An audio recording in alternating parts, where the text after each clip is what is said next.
A man stands beside a quiet river, holding a smooth black stone that does not belong there.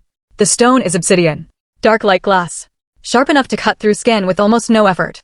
Yet there are no volcanoes nearby, no rocky cliffs where obsidian naturally forms, no known source for hundreds of miles, which means there is only one explanation. Someone brought it here. Not a king, not a soldier, not a famous ruler whose name would be remembered by history. It was carried by a trader. And inside that single piece of volcanic glass lies the beginning of an idea that would outlast countless kingdoms and empires. Most people imagine that power has always looked the same: crowns, armies, men who ruled through force. But history tells a different story. Long before anyone wore a crown, there were trade routes. Long before kingdoms appeared, there were people who knew where valuable resources could be found. One valley had salt. Another had none. One region had rare stone. Another desperately needed it. The people who understood how to connect those places held a different kind of power.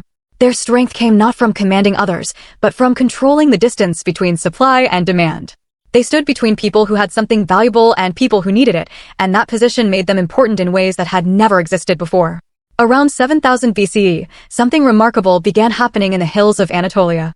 Archaeologists discovered obsidian far from the volcanic regions where it naturally formed. Some pieces had traveled more than 600 kilometers. There were no wheels, no roads, no written maps, no organized transport. Yet the obsidian kept moving, and it moved along the same routes again and again, generation after generation. Someone understood how to make these journeys, and that knowledge itself became incredibly valuable.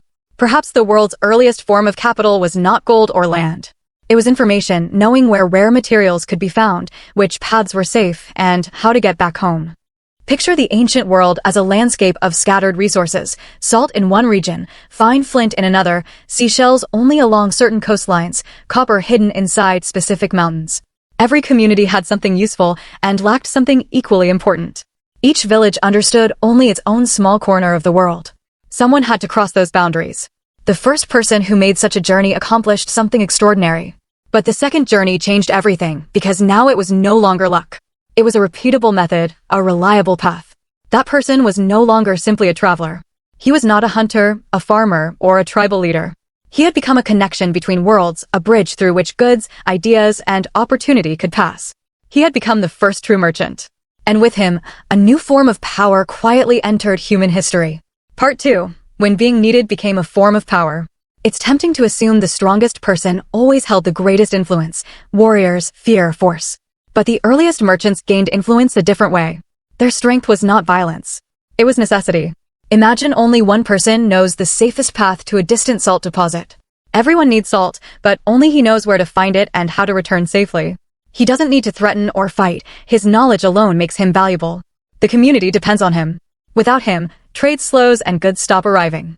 He has quietly become the narrow passage through which everything important must travel, and once someone occupies that position, giving it up is rarely easy. This is a turning point. Power no longer belongs only to the physically strong. It begins to belong to the people others cannot do without. Being necessary becomes more valuable than being feared.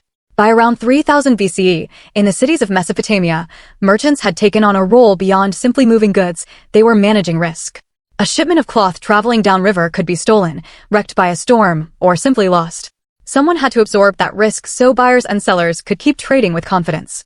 Merchants took on that burden and in return earned trust, influence, and opportunity.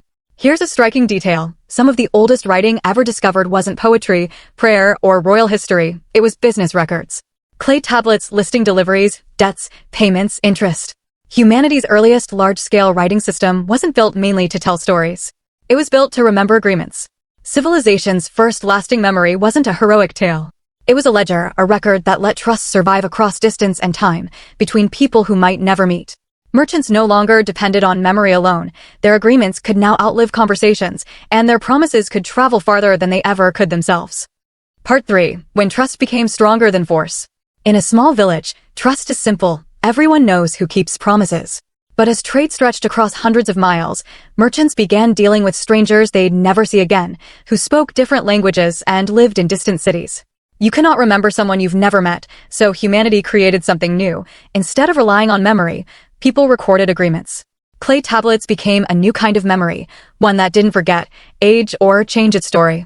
Merchants weren't just building trade routes. They were building a system that let strangers cooperate without ever knowing each other personally. And as that system grew stronger, the power of merchants as a whole became larger than the power of any single merchant.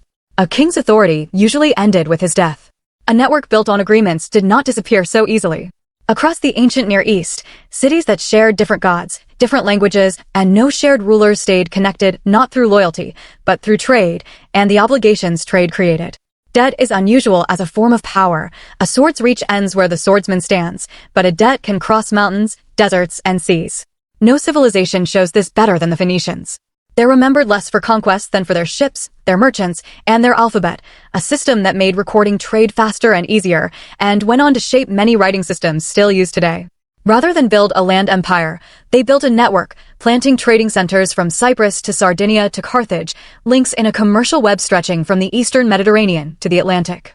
They didn't need to control every coastline. They controlled the connections between them. That's largely why Rome fought 3 long wars against Carthage, not just for territory, but because Carthage controlled the trade routes binding the Mediterranean together.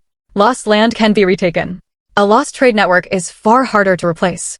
The greatest power, it turned out, often belongs not to the one who owns everything, but to the one who connects everyone else. Part 4. The merchant never disappeared. The merchant's original source of power never vanished, it just changed shape. During the Renaissance, banking families like the Medici found that lending money to rulers created influence greater than ruling directly. Kingdoms could fall, but a debt often outlived the throne that owed it. Instead of conquering, they financed. Instead of wearing crowns, they quietly shaped the people who did. Later, the Dutch East India Company grew into one of the richest, most powerful entities in history, issuing its own currency, maintaining its own military, answering to investors rather than a king.